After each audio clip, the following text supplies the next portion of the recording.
یہ یاد رکھیے گا، یہ صرف بیت المقدس کی، یہ مسجد اقصیٰ کی جنگ نہیں ہے، یہ فلسطین کی جنگ نہیں ہے، یہ عربوں کی جنگ نہیں ہے، یہ مسلمانوں کے وجود کی جنگ ہے۔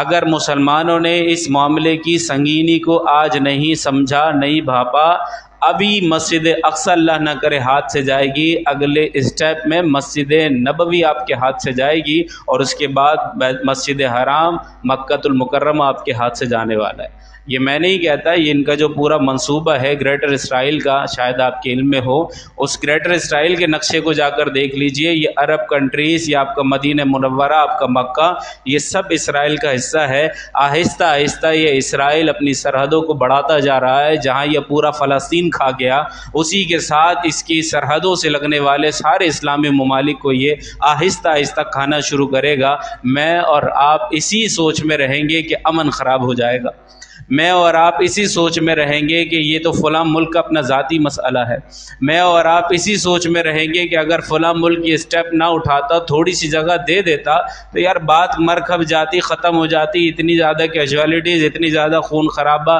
ہلاکتیں، یہ ساری چیزیں نہ ہوتی۔ ارے کچھ تو مجھے سمجھاؤ کہ ایک مرتبہ میرے گھر پہ ڈاکو آ جائیں، اور ڈاکو گھر میں آنے کے بعد کہیں کہ اب سے یہ گھر ہمارا ہے، اور آپ کے پاس یہ فیصلہ لے کر آئیں اور آپ کہیں، یعنی آپ ہی کا گھر ہو، اور اب آپ کے گھر پہ جب یہ ڈاکو آ گئے تو آ کر ڈاکو نے کہا یہ گھر ہمارا ہے، اور تیسرا بندہ آ کر کہے کہ دیکھو یار ڈاکو آ گئے، اب انہوں نے کہہ دیا یہ گھر ان کا ہے، لہٰذا اب یہ گھر آپ کو ان کو دینا پڑے گا۔ ہاں یہ ان کی، یہ ڈاکوؤں کی مرضی کے مطابق یہ کہہ رہے ہیں کہ فلاں کمرہ آپ کو دے دیں گے رہائش کے لیے، چلو یار اتنا تو دے رہے ہیں نا، چلو اتنے میں رہ لو۔ کوئی ہے عقل مند آدمی جو کہے گا یہ بالکل منصفانہ فیصلہ ہے؟ فلسطینیوں کے ساتھ یہی ہو رہا ہے، یہ اسرائیلی ڈاکو قبضہ مافیا، یہ لٹے پٹے، ابھی میں پوری تاریخ ان کی عرض کروں گا، اور اب میں ضروری سمجھتا ہوں کہ آج کے ہمارے نوجوان کو پتہ چلے کہ یہ مسجد اقصیٰ، یہ فلسطین، یہ عام جگہ نہیں ہے، یہ انبیاء کی سرزمین ہے، یہ اللہ تبارک و تعالیٰ کے نزدیک ایسا مقدس مقام ہے۔ بارکنا حولہ کہا گیا کہ صرف فلسطین نہیں بلکہ اس کے ارد گرد جتنے بھی ممالک ہیں، جتنی جگہ ہے، اللہ نے انہیں بھی بابرکت بنایا ہے۔ اس کا قرآن تک میں ذکر آیا ہے، احادیث طیبہ میں بکثرت اس کے فضائل منقول ہیں، اور آج ہمارے ہاں پری پلان طریقے سے لیک آف نالج، غلط فہمی پھیلانا، اس کو خبر بنا کر لوگوں کے اندر بڑھا دینا، یہ بڑا ہی ہمارے سوشل میڈیا کا آسان ذریعہ ہے، سوشل میڈیا ان چیزوں کو پھیلانے کا۔ تو ضروری ہے اس بات کی سمجھ بوجھ حاصل کرنا کہ یہ واقعتاً مسئلہ کیا ہے، یہ کیا ہو رہا ہے، اور مسلمانوں کے اس میں کیا نقصان ہے۔ اور اگر مسلمان آج ان فلسطینیوں کے ساتھ کھڑے نہیں ہوئے، ان مجاہدین اسلام کو سپورٹ نہیں کیا، آج دیکھ لیں کہ مغرب سارا اکٹھا ہوتا چلا جا رہا ہے۔ اسرائیل کی پشت پناہی میں امریکہ نے اپنے بحری بیڑے روانہ کر دیے، آج ہی میں نے نیوز پڑھی برطانیہ نے بھی اپنے بحری بیڑے روانہ کر دیے، اور وہ بیڑے کیا ہے؟ صرف وہ سمندری جہاز ہے جناب، وہ سمندری جہاز کہنے کو ہے، اس کے اوپر کسی پر 100، کسی پر 150، 180 تک ایئر کرافٹ، یہ جو جنگی جہاز ہوتے ہیں ہوائی والے، وہ 180 تک اس بیڑے کے اوپر، ایک ایک جہاز کے اوپر اتنے، یعنی ایک سمندری جہاز پر 180 تک ہوائی جہاز آ سکتے ہیں۔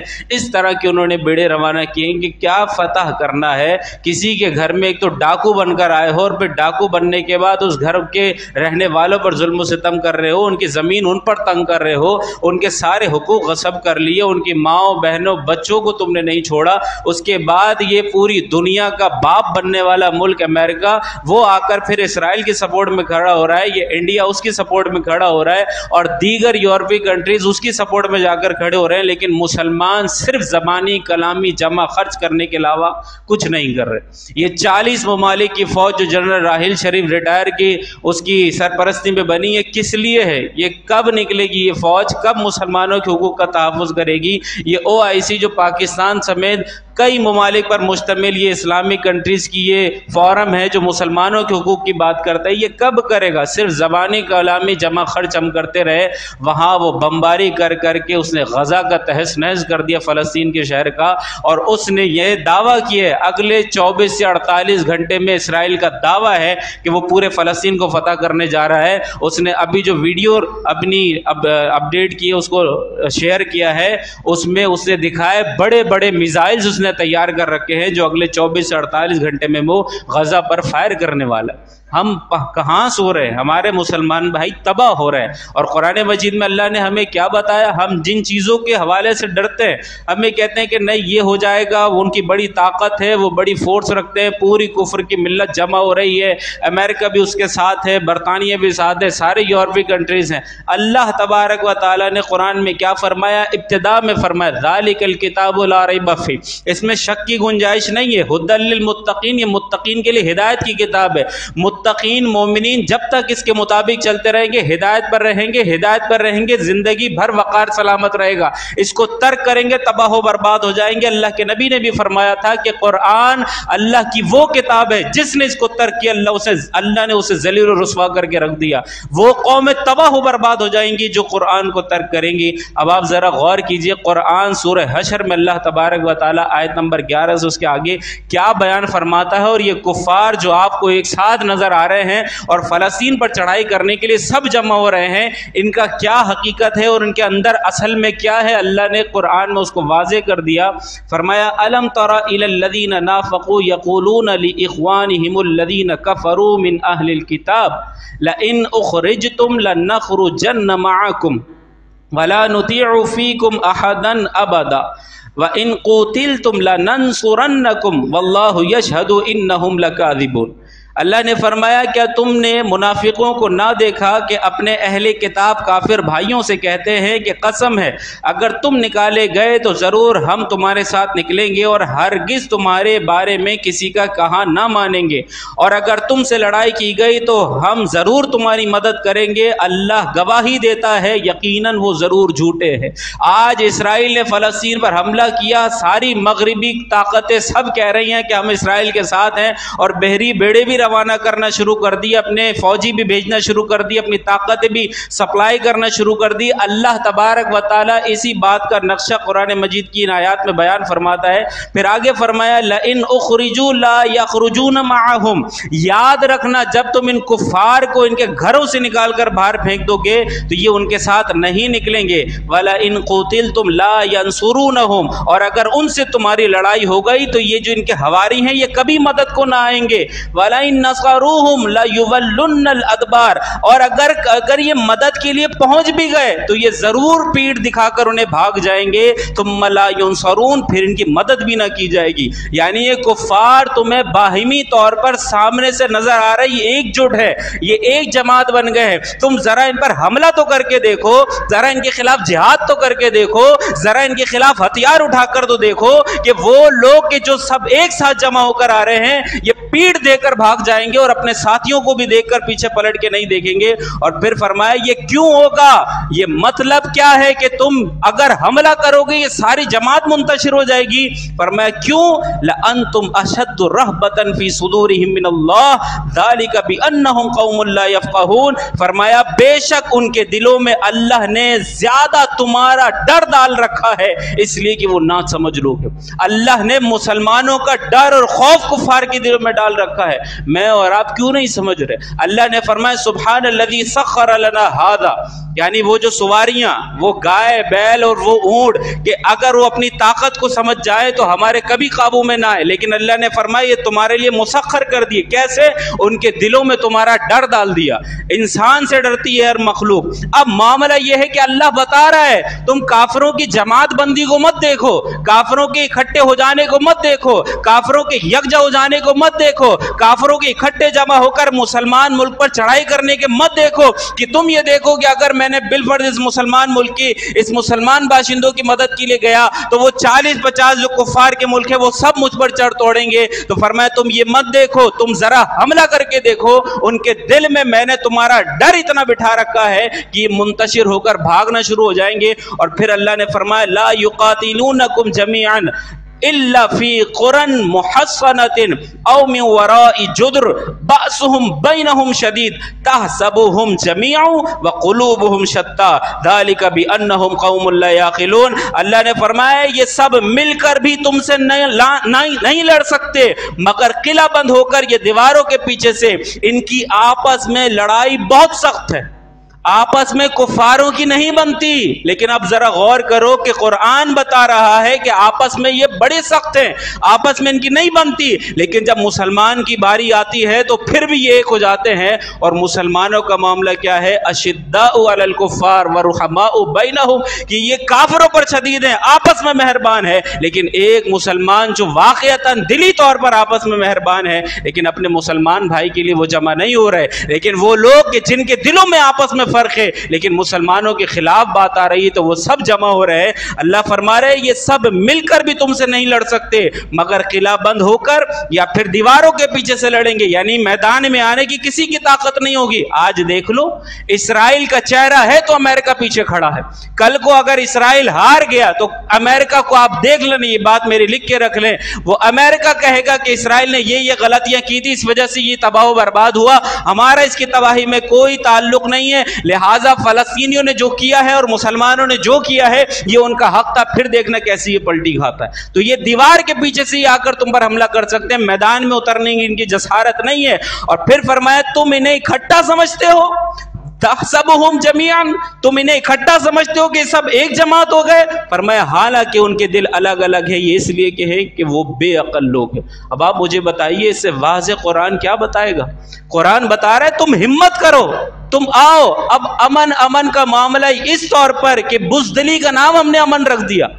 जनाब मोहतरम, ये बुज़दिली है कि जिसको हमने अमन का नाम दे रखा है। अमन तो ये है कि तमाम के हुकूक का तहफ़्फ़ुज़ हो, या मुसलमानों को कोई हक नहीं मिल रहा और मैं कहूँ नहीं, अमन का मामला ये कि मैं किसी को कुछ ना कहूँ। आज एक पाकिस्तान के अंदर जड़ावाला के अंदर चर्च जलाया गया, जहाँ सिर्फ ईंटें जली, जहाँ पर सिर्फ कालीन जले, जहाँ पर सिर्फ चीजें जली, और वहाँ पूरा बैनुल अक़वामी मीडिया तो दूर की बात है, पाकिस्तान के कितने बड़े वो जज साहिब भी जा रहे हैं, वो फला साहिब भी जा रहे हैं, वो सब जाकर उनकी इयादत कर रहे हैं। आज फलस्तीन में होने वाले उन जुल्म और ज्यादती पर कौन बोल रहा?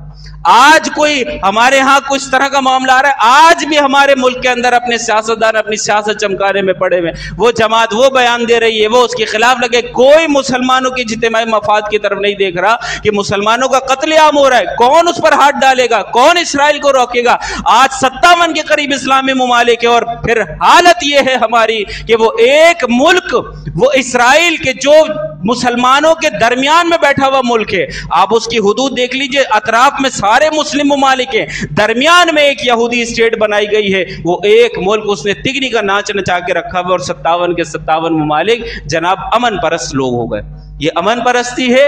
ये अमन परस्ती नहीं है, ये बेबुज़दिली है, ये डर है, ये आपके अंदर से मेरे अंदर से बहादुरी खत्म हो चुकी है। हम सिर्फ नाम लेने वाले रह गए कि हम हैदर कर्रार के मानने वाले, हम नूरुद्दीन जंगी के मानने वाले, हम महमूद गजनवी के मानने वाले, हम खालिद बिन वलीद के मानने वाले। ये सिर्फ किताबी बातें रह गई और नाम की बातें रह गई। आज कौन है हम में से आगे बढ़कर इन बातों पर कलाम करने वाला? आज देखें हमारे हुक्मरानों की हालत, आज मुसलमानों की इज्तिमाई हालत। 57 के करीब मुमालिक अगर हैं और इसराइल ने अल्टीमेटम दिया हुआ है कि 24 से 48 घंटों के अंदर पूरा फलस्तीन फतह कर लेगा, कि अभी OIC ये पाकिस्तान समेत सारे इस्लामी मुमालिक की मीटिंग बैठे और कहे कि ठीक है, अगर ऐसी बात है एक मिसाइल चलाकर दिखाओ तुम गजा के ऊपर, अब फिर तुम देखना कि 57 मुमालिक तुम्हारे साथ क्या हशर करते हैं। जनाब सिर्फ धमकी की देर है, ये सारा पारा नीचे आ जाएगा, और वो जितने भी अतराफ से बीड़ी बेड़े आ रहे हैं ना, ये उल्टे पांव वापस भाग जाएंगे। उन्हें पता है मुसलमान ऐसी दीवानी कौम है,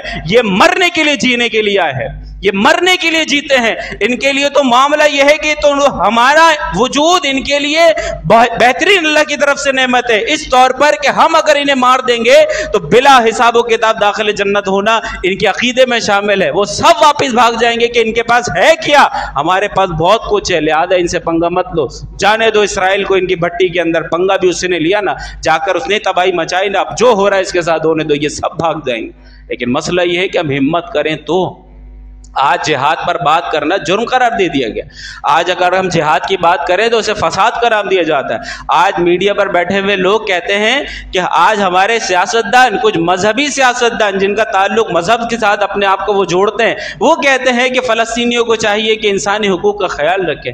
आप कहते हैं कि भाई फ़लस्तीनियों ने, हमास ने भी तो इसराइल पर बमबारी की और वहाँ पर भी तो ख़वातीन मरी, वहाँ पर भी तो आम सिविलियन उनके लोग मरे, क्या सारे फौजी मरे? अब आपको ज़रा तारीख तारीख का और उनकी हकीकत इल्म नहीं है तो इसमें हमारा क्या कसूर है? जाइए, उठाइए और यहूदियों का सिलेबस देखिए। हमारे बच्चे जो स्कूल्स में जिनको मॉन्टेसरी प्ले स्टेज के अंदर खिलौनों से खिलाया जाता है, वहां पर हथियारों की तालीम दी जाती है। स्कूल के छोटे छोटे बच्चों को वो हथियार चलाना सिखाते हैं। फिर जैसे जैसे ग्रेड्स बढ़ते चले जाते हैं, जदीद हथियार उनको चलाना उनकी स्कूल की ट्रेनिंग में, सिलेबस में शामिल किया जाता है। फिर अगर ये ग्रेजुएट हो जाए, मास्टर लेवल पर चले जाएं, तो चंद माह की फौजी ट्रेनिंग के बाद जब तक किसी फौजी महकमे में जॉब ना करें, उन्हें उनकी दीगर जो गवर्नमेंट है वो उनको दीगर सरकारी मुराहत नहीं देती। यानी उनका हर एक मर्द हो या औरत फौजी ट्रेनिंग लेता है अपने स्कूल्स के अंदर, अपने कॉलेजेस के अंदर, यूनिवर्सिटीज के अंदर। आप और मैं बताओ कि मुझे गन चलानी आती है, आपको गन चलानी आती है? आपके हाथ में राइफल दे दिया जाए, क्या लोड करके उसको चला सकते हैं? चैम्बर अटक जाए उसको दोबारा सही कर सकते हैं? हमें तो गोलियों का नहीं पता कि कौन सी पिस्टल के अंदर कौन सी गोली आती है। हमारा तो हाल ही है कि हमारे नबी ने फरमाया था कि ताकत सिर्फ तीर के अंदर है, ताकत सिर्फ तीर के अंदर है। और यहां तक फरमाया कि अल्लाह उसकी भी मगफरत करे जिसने तीर बनाया, जिसने तीर उठा कर दिया, जिसने तीर को चलाया। हमारे तो नबी अलैहिस्सलाम नबीउल मलाहिम है, जंगों वाले नबी हैं। अगर वाकईतन ये जंग लड़ना अमन दुश्मनी होती तो 17 के करीब गज़वात में नबी अलैहिस्सलाम बनफ्स नफीस तशरीफ ना लेकर जाते। आज जरूरत है मुसलमानों को दोबारा से जिहाद के सबक को पढ़ने की, दोबारा से अपने आप को जिहाद के हवाले से तैयार रखने की। ये बात याद रखिएगा, अल्लाह की बारगाह में ये नहीं चलेगा कि अल्लाह मैं अमन पसंदी के नाम पर अपनी 5 बिल्डिंग बचा लाया, मैं अमन पसंदी के नाम पर सारे खानदान को बीमारी के सबब मरवा आया, शहादत की मौत को मैंने किसी को आने ना दिया, मैं अमन पसंदी के नाम पर सारे मुल्क की माईशत को बचाया। अल्लाह की बारगाह में यह चलेगा कि अल्लाह तेरे दीन की सरबुलंदी के लिए, तेरे नबी की सरबुलंदी के लिए, तेरे नाम की सरबुलंदी के लिए, मुसलमानों के हुकूक के तहफ्फुज के लिए मैं अपना सब लुटाया, मैं अपने बेटों को ज़बह करवाया, मैं अपने खानदान को खत्म करवाया, मैं अपनी सारी माईशत तबाह करवाया, सिर्फ तेरे लिए। अल्लाह फरमाएगा कि अगर ये मेरे लिए है तो अब तेरे लिए जन्नत के बागात हैं। वरना अगर अल्लाह की बारगाह में ये सारे माल और असबाब लेकर पहुंचे और पीछे जो मुसलमानों के लिए करने का था वो कुछ ना किया, तो ये बात याद रखिएगा, ये दुनिया का माल कोई फायदा नहीं देगा। आज वहां पर सिसक रहे हैं लोग, आज वहां पर वीडियोस वायरल हो रही हैं, पता नहीं हमारे कानों पर जू रिंगती है या नहीं रिंगती। हमारे से मुराद हमारे बड़े हुक्मरानों, हम क्या कर सकते? सिर्फ दिल ही जला सकते और आप तक पैगाम पहुंचा सकते कि भाई ये चल रहा। वरना अगर गौर किया जाए तो वो कह रहे वहां के लोग फलस्तीनी, ऐ मुसलमानों हमें तुम्हारा पैसा नहीं चाहिए, तुम्हारी दुआएं नहीं चाहिए, तुम्हारी हमदर्दियां नहीं चाहिए, हमें तुम चाहिए, तुम आओ। कब आओगे तुम लोग हमारी मदद के लिए? जब हम सब खत्म हो जाएंगे, जब वो हमें मार डालेंगे, हमारी बच्चियों को ज़बाह कर देंगे, हमारी खवातीन को मार देंगे, हमारे बच्चों को हॉस्पिटल में ले जाने तक की मोहलत नहीं देंगे, जनाजों को दफनाने तक की मोहलत नहीं देंगे, वहां पर बमबारी करेंगे, कब्रिस्तान हमारे खत्म कर देंगे। आज पूरा शहर हमारा कब्रिस्तान बनाकर रख दिया। फलस्तीन का नक्शा जाकर उठाकर देखिए कि वो फलस्तीन जो यहूदियों के आने से पहले था, आज सारा इसराइल काबिज हो गया, चंद एक टुकड़े उनके बिचारों के पास रह गए, उन पर भी बमबारी करके उन सबको मार डाला। कब मुसलमान निकलेंगे? जब मेरे घर पर मिसाइल गिरेगा तब मैं चीखूंगा, फिर दूसरे कहेंगे कि तुम निकले थे हमारे टाइम पे, तुम आए थे हमारे टाइम पे। अल्लाह के अजाब से डरना चाहिए हमें, क्योंकि हम अगर इस तरह के बेहिसी के शिकार रहे तो फिर ये बात याद रखिएगा, कल को आग वहां लगी है, कुछ दूर नहीं है, आग अब हमारे घर भी आएगी। अगर मुसलमान इत्तेहाद और इत्तेफाक के साथ उसके लिए खड़े ना हुए, अब ये एक सिर्फ फलस्तीन के मुल्क का मसला नहीं है, मैं आपको अर्ज कर रहा हूँ, ये मुसलमानों के वजूद का मसला है। अब मैं तफसील के साथ पूरी मस्जिद अक्सा की, फलस्तीन की, कौम यहूद की और ये सारी चीज़ों को डिटेल से अर्ज करूँगा ताकि हमारे नौजवान नस्ल को पता चले कि ये फलस्तीन है क्या, ये मस्जिद अक्सा है क्या, ये हमास जो मुजाहिदीन का एक गिरोह है ये है क्या, और ये ज़ायनिस्ट अब ये यहूदी नहीं है। ये याद रखिएगा, इसराइल के अंदर अब यहूद कम है, जो यहूद हैं वो इसराइल से खुद बेजार हैं। जाकर वीडियोस देखिए, खुद यहूदी जो इनके वाक़तन यहूदी हैं मजहबी, वो इसराइल के झंडे जला रहे हैं, वो फलस्तीनियों के साथ खड़े हैं। क्यों? क्योंकि अब यहूद ज़ायनिस्ट बन चुके हैं। और ज़ायनिस्ट कौन है? जो दज्जाल के पैरोकार हैं। आज इन्होंने जो मस्जिद अक्सा पर कब्जा करना है। ज़ायनिस्ट लोगों का ये दज्जाल के सहूनी लोगों का इनका ये फॉर्मूला है वो ये कि मस्जिद अक्सा को ढाकर वहां पर जो हैकल सुलेमानी है यानी हज़रत सुलेमान अलैहिस्सलाम के दौर की जो यादगार है उसको वापस वो तामीर करेंगे, जबकि ऐसा कुछ नहीं है। वह उसको तामीर करेंगे तो उसके बाद वो कहते हैं कि हमारा मसीहा आ जाएगा, और वो मसीहा कौन है? दज्जाल। वो तो दज्जाल को बुलाने की तैयारी करने वाले लोग हैं, वो कोई यहूदी नहीं है, क्योंकि यहूदी दज्जाल को नहीं मानते थे। यहूद तो हज़रत मूसा अलैहिस्सलाम की कौम है, ये तो पीछे कदीम सदियों से जुड़ी हुई कौम है। ये आज जो लोग इसराइल में मौजूद है ये सब ज़ायनिस्ट है, ये सहूनी है, ये लादीन लोग हैं, ये किसी अहले किताब मजहब से ताल्लुक रखने वाले लोग नहीं है। हमें समझना होगा कि आज जिस कौम से हमारे मुसलमान जो कौम है वो नंबर आजमा है, हमारे मुसलमान जिनसे लड़ रहे हैं, आज ये वो लोग हैं कि कल को ये आकर हमारे घरों पर भी हमला करने वाले।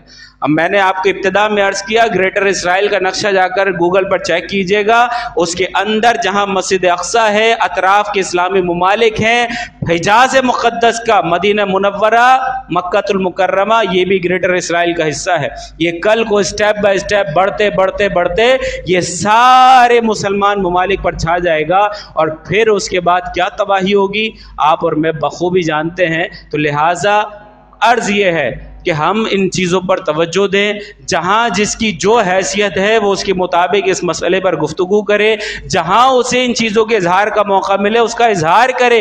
ये हमारे घर का मसला है, हम अपने घर वालों को बताएं, अपने दोस्तों के साथ शेयर करें। आप टीचर हैं, आप कहीं पर भी हैं, जहाँ पर आपका असर व रसूख है, इस मसले पर लोगों को बताएं, उनको समझाएं कि भाई अब हमारे साथ ये मसला है और हमें इसके लिए तैयार होना पड़ेगा।